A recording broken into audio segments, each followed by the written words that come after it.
Community radio for North Herts. This is North Herts Radio. Hello, welcome. This is Lynne Morris, CEO of Toybox, a charity whose vision is a just world with no street children. So, hello, Lynne. Hello, thank you for having me. Well, welcome to North Herts Radio. Thank you. So, can you tell us a little bit about how you are working to have a just world with no street children?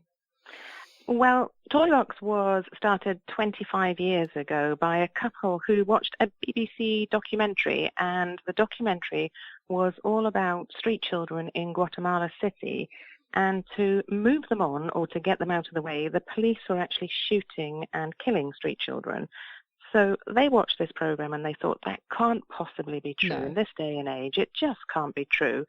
Got on a plane, went to Guatemala City, and didn't necessarily see the police, but saw the appalling situation that street children were living in Guatemala City.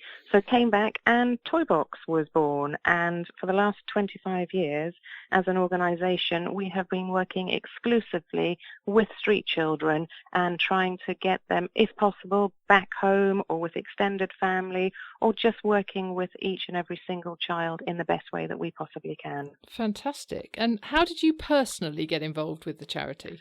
Oh, gosh, I've been involved for 7 years now, and I was working for another organisation, perfectly happy, really enjoying it, and Toybox, the board, advertised for a CEO, and within about, and I promise you I'm not exaggerating, about 20 people sent me the link, and it went out on Facebook and Twitter, and everybody just kept on sending me it, and I was like, okay, maybe, this is my time to apply for this, and went through the process, which was rigorous, as it should be, and the joy of being appointed to, be the CEO of Toybox, and the privilege of being able to, it's like twofold. It's on one hand, I get to meet amazing supporters who, for their own personal reasons, are supporting us, and then I also get to go out and visit some of the children that we're working with. So I'm sort of the bridge between the two, and it's just the best job ever, because I can say to supporters, I saw these children, and this is what's happening, and this is what your money's doing, and these are the changes. And then, of course, with the children, the ability to sit on street corners, on dirty pavements with children, and to say to them, do you know what? Somebody many thousands of miles away really does care. They really do care what happens to you tonight. And that's transformational. Fantastic. To know that somebody does care. So yes, it's a great job, and I really am very privileged to be in this position. Yes, and I think I went down the rabbit hole of the Toybox website, so I've seen there's a lot of information on there. So I would say to anybody listening to this, take a look at the website, because there's lots of information there. But I know you work in lots of different countries, and you work with partners, don't you? So tell me how that works. We do. So we started off, as I said, in Guatemala City all those years ago, and now we're still in Guatemala. We're still in Guatemala City. We're in El Salvador, Bolivia, Sierra Leone, Kenya, India, and Nepal. So over the years, our geographical footprint has definitely extended, and we work with local partners, as you quite rightly say. And I think our methodology there is around, if you're working with local people, they fully understand the problems and the context, and they've got the relationships with local government, and they've got the relationships with the local church or the local mosque, whoever is supporting. So, us arriving with a preconceived idea of what the solution should be isn't really that helpful. So working with these local grassroots organizations, we're right in, able to get in and talk to these young children and meet them where they are. So that's how we work. Yeah, and so my understanding is that you work with different partners who have different projects. Yes. So it's not, you don't go in and say, right, we're going to do this job, regardless of what the children need. You suit it to the to the individual country's individual children. Is that right? Absolutely. And I think before we start working with anybody, we use this very grand term. We talk about a theory of change, which is good development speak, but it's all around going in and talking to the local community, including the children, to say, okay, what do you need? What support do you need? What can we do? What should we be doing?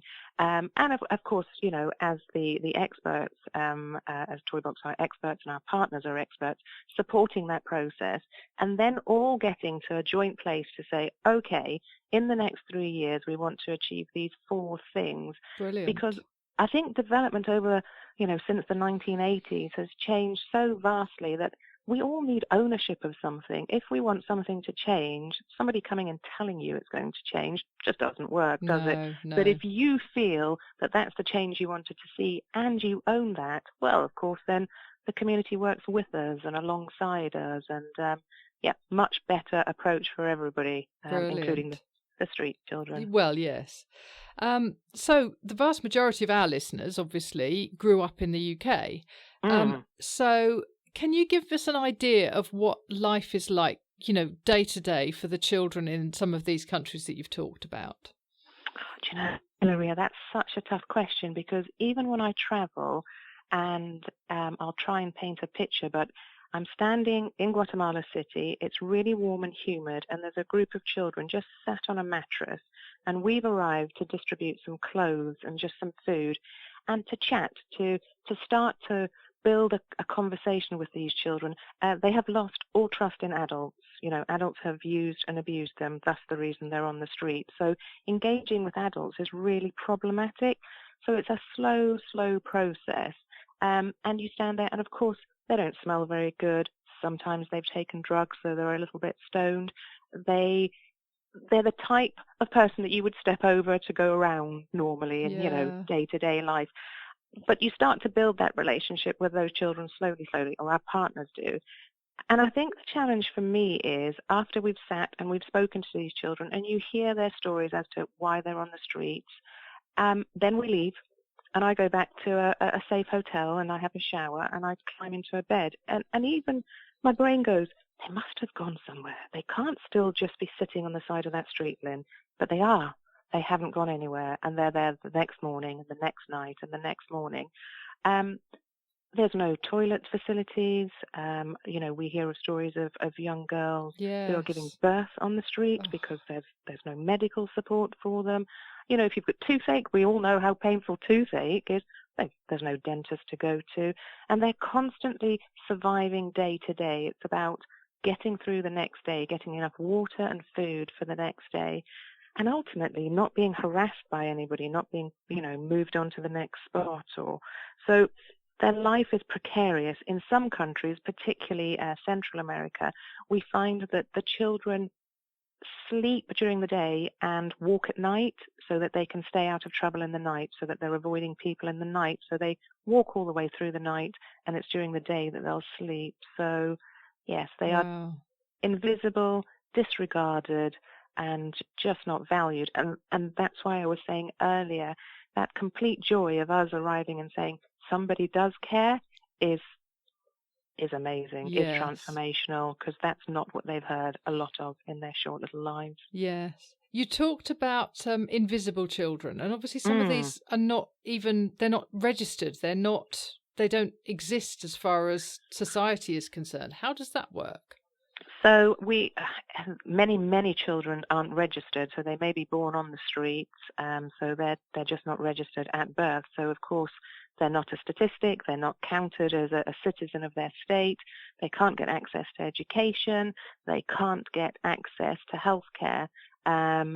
So it's really very difficult for them. So one of the things that Toybox does is help to register children, and as soon as they're registered, then at least they've got access to being able to go to school and being able to get some healthcare if that's needed.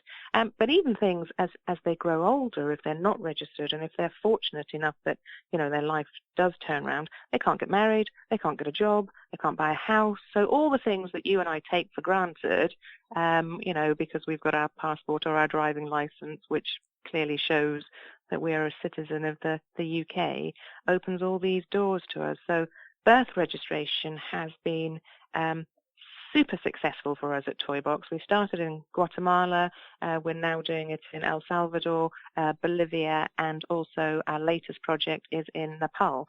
And in Nepal, there's 5.5 million children are unregistered. So it's just a phenomenal amount of little people that need that very simple document, which then opens doors for them.